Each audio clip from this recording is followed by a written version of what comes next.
మీరు ఒక దశలో జనసేనలో చేరాలని ఆలోచన చేశారని వినపడింది, నిజమంటారా?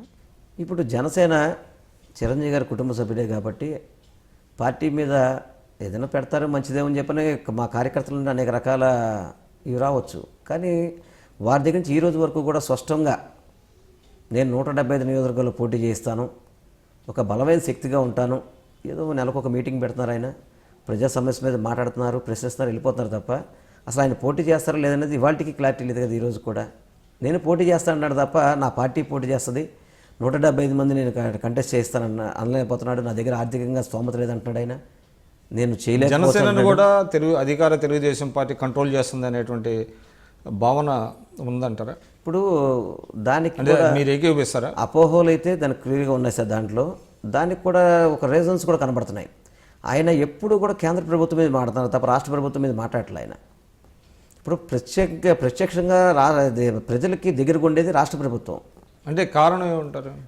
అది ఎందుకనేది టైం చెప్పాలా. కానీ పవన్ కళ్యాణ్ గారి ఇంటిగ్రిటీని మనం ఎవరు క్వశ్చన్ చేయలేం కదా. మనం అడగడానికి లేదు. నేను అనేది ఏంటంటే ఆయన అత్యంత నిజాయితీపరుడు అనేటువంటిది వాదన ఉంది, పక్కగా ఉంది. ఆయన ఎవరికి అమ్ముడు పోడు, ఎవరి చెప్పిన మాట వినడు.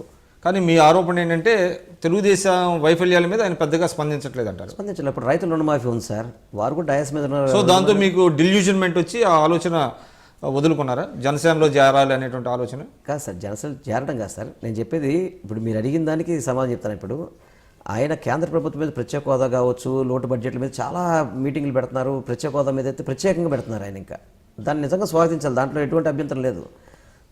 అలాగే ఆయన చెప్పినప్పుడు కూడా రైతుల రుణమాఫీ అన్కండిషన్గా చేస్తా అని చెప్పిన ఆయన కూడా అనౌన్స్ చేసిన సభ మీద ఉన్నాడు. ఆయన డోక్రా రుణమాఫీ కూడా అన్కండిషన్గా చేస్తా అని చెప్పినప్పుడు ఆయన ఉన్నాడు. నిరుద్యోగ భృతి ఇస్తాను, ఏదైతే ఉద్యోగం లేదో వాళ్ళందరూ నిరుద్యోగ భృతి ఇస్తా అని చెప్పని ఆయన కూడా ఉన్నాడు. ఇంటికో ఉద్యోగం ఇస్తా అని చెప్పి చంద్రబాబు చెప్పినప్పుడు ఆయన ఉన్నాడు. మరి వీటి మీద ఒకరోజున ప్రశ్నించాలి కదా. ఆయన ఒక కేంద్ర ప్రభుత్వం మీద ప్రశ్నిస్తూ రాష్ట్ర ప్రభుత్వాన్ని నెగ్లెక్ట్ చేస్తున్నప్పుడు రాష్ట్ర ప్రజలు ముఖ్యంగా ఫస్ట్ బాధ్యత ఎవరు? రాష్ట్ర ప్రభుత్వం బాధ్యత. కేంద్ర ప్రభుత్వం ఏమి ఇచ్చినా రాష్ట్ర ప్రభుత్వానికి ఇస్తే తప్ప డైరెక్ట్గా ప్రజలకు ఇవ్వడానికి లేదు. మనం దీన్ని ప్రశ్నించినప్పుడు ఇవన్నీ అపోహలు వస్తాయి. అన్నీ కూడా కొంత స్టాండ్లో ఆయన క్లారిటీ లేదంటారు. నా ఉద్దేశం, ప్రజల ఉద్దేశం కూడా అదే ఉంది. జనసేన అందువల్ల జనసేన రాబోయే రోజుల్లో పెద్దగా ఫోర్స్గా ఉండే అవకాశం లేదంటారు. ఇప్పుడు ఇంకో 2 ఏళ్ళు ఉంది సార్ ఇంకా టైము.